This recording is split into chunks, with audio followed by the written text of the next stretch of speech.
আজকে আমরা কথা বলবো কোন কোন রুটে শরীরে কেমোথেরাপি দেওয়া যায়। মোস্ট কমন রুট হচ্ছে ইন্ট্রাভেনাস, যেখানে ভেনের মধ্যে চ্যানেল করে কেমো দেওয়া হয়। এছাড়া আছে ইন্ট্রামাসকুলার, সাবকিউটেনিয়াস মানে যেখানে চামড়ার তলায় দেওয়া হয়। কিছু কিছু ক্ষেত্রে ওরাল দেওয়া যেতে পারে, ট্যাবলেট ওরাল কেমো অনেকেই জানেন ট্যাবলেট ফর্ম। এবং ইন্ট্রা ক্যাভিটারি মানে ধরুন আজকে পেরিটোনিয়াল ক্যাভিটির মধ্যে যদি কোনো কেমোথেরাপি দিতে হয়, ওভারিয়ান ক্যান্সার, কোলন ক্যান্সার, এইসব ক্ষেত্রে অনেক সময় যখন সার্জারি করা হচ্ছে, সার্জারি করার পরে পুরো যেই ক্যাভিটিটা আছে সেই ক্যাভিটির মধ্যে কেমোথেরাপি দেওয়া। প্রাইমারিলি এই কয়েকটি রুটে আমাদের শরীরে কেমোথেরাপি দেওয়া যায়। এবার আমরা ডিসকাস করব এই কেমোথেরাপি দেওয়ার যেই ডিভাইসগুলো, সেই ডিভাইসগুলো নিয়ে। আপনারা অনেকেই শুনেছেন কেমোপোর্ট বলে একটি জিনিস হয়। কেমোপোর্টটা কি?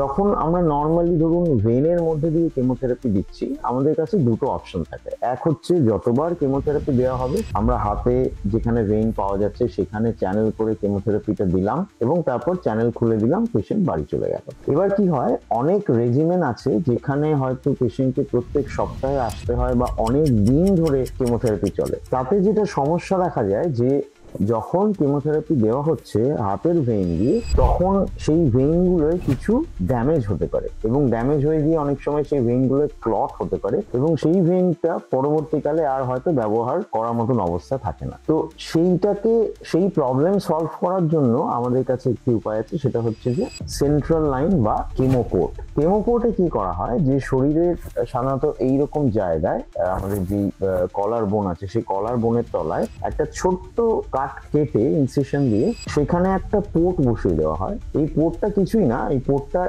একটা দিকে থাকে একটা ডায়াফ্রাম, যেখান দিয়ে সুচ ঢুকিয়ে কেমোটার নিডলটাকে প্লেস করা হয়, এবং তার উল্টো দিকে থাকে একটা টিউব, যেই টিউবটা গিয়ে ভেনের মধ্যে ঢোকে। কাজেই যখনই সেখানে কেমোথেরাপি দেওয়া হয় সেটা ভেনের মধ্যে চলে যায়। এটা সুবিধা এটাই যে এটা স্কিনের তলায় থাকে, আপনার স্নান করতে বা এই ধরনের কোনো রকম স্কিনে কিছু লাগাতে কোনো রকম অসুবিধা হয় না, কনসিল্ড থাকে, জামা কাপড়ের মধ্যে থাকে। কাজেই অ্যাডভান্টেজ এইটাই যে এটা আপনার বাইরে কিছু নেই, পুরোটাই জামার ভেতরে এবং স্কিনের ভেতরে। কিন্তু এটা একটা ডিসঅ্যাডভান্টেজও আছে, যেমন ধরুন যে কোনো ফরেন বডি যখন আমাদের শরীরে ঢোকে একটা রিয়াকশন হয়, একটা ইনফ্লামেটরি রিয়াকশন হয়। আর যে কোনো ফরেন বডি ভেতরে থাকলে একটা ইনফেকশনের সম্ভাবনা থাকে। দেখা যাচ্ছে 100 জন কেমোপোর্ট পেশেন্টের মধ্যে 1 জন বা 2 জনের ওই কেমোপোর্টের জায়গায় ইনফেকশন হতে পারে। তবে সেই ইনফেকশন হলে চিন্তা করার কিছু নেই, কারণ সেই ইনফেকশন হলে আমরা যেটা করি, কেমোপোর্টটাকে কিছুদিনের জন্য বন্ধ রাখি ইউজ করা এবং অ্যান্টিবায়োটিক দিই যাতে ইনফেকশনটা সেরে যায়। খুব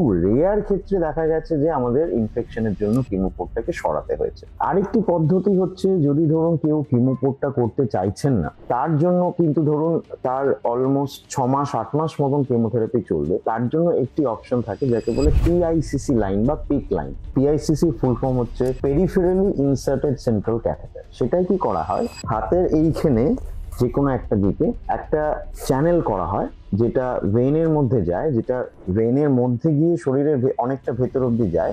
বাইরে একটি টিউব থাকে, একটা বা দুটো টিউব থাকে ডিপেন্ডিং অন সিঙ্গেল লিউমেন না ডাবল লিউমেন। তো তার উপরে একটা ড্রেসিং করা থাকে।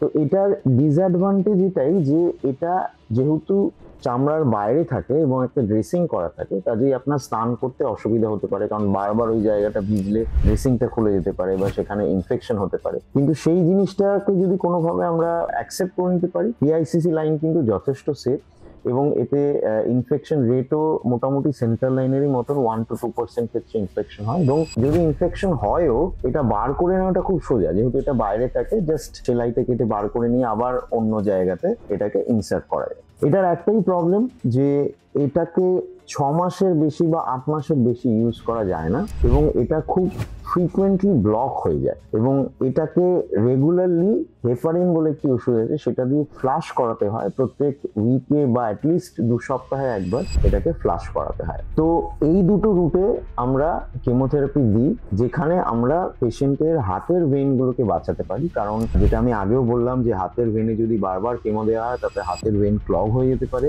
এবং ভেইনগুলোর কালার চেঞ্জ হয়ে যেতে পারে। যেরকম যেই রুটে ভেইনগুলো গেছে সেই রুটগুলো একটু কালো হয়ে যেতে পারে। অনেক ক্যান্সার পেশেন্টই আমাদের বলেন যে ডাক্তার এইখানগুলো কালো হয়ে গেছে। তো ওইটা বেসিক্যালি যেটা হয় যে ওই যে রুট দিয়ে কেমোথেরাপিতে যায় তাতে একটা ইনফ্লামেশন হয় এবং সেই ইনফ্লামেশনের জন্য উপরের স্কিনটা একটু ডিসকালার হয়ে যায়। তো সেই জিনিসটা যদি আপনাকে প্রিভেন্ট করতে হয়, আপনার কাছে অপশন থাকছে টিআইসিসি লাইন এবং আপনার কাছে অপশন থাকছে কিমোপোর্ট। আমার পার্সোনাল প্রেফারেন্স হচ্ছে কিমোপোর্ট, কারণ সেটা যেহেতু যেটা আগেও বললাম চামড়ার তলায় থাকে, কনসিল্ড থাকে এবং ওটাকে অ্যাক্সেস করাও খুব সোজা। এবং কিমোপোর্ট কিন্তু বছরের পর বছর যদি কোনো প্রবলেম না হয় অনেক দিন ধরে কিমোপোর্ট একটা পেশেন্টের শরীরে থাকতে পারে। নমস্কার।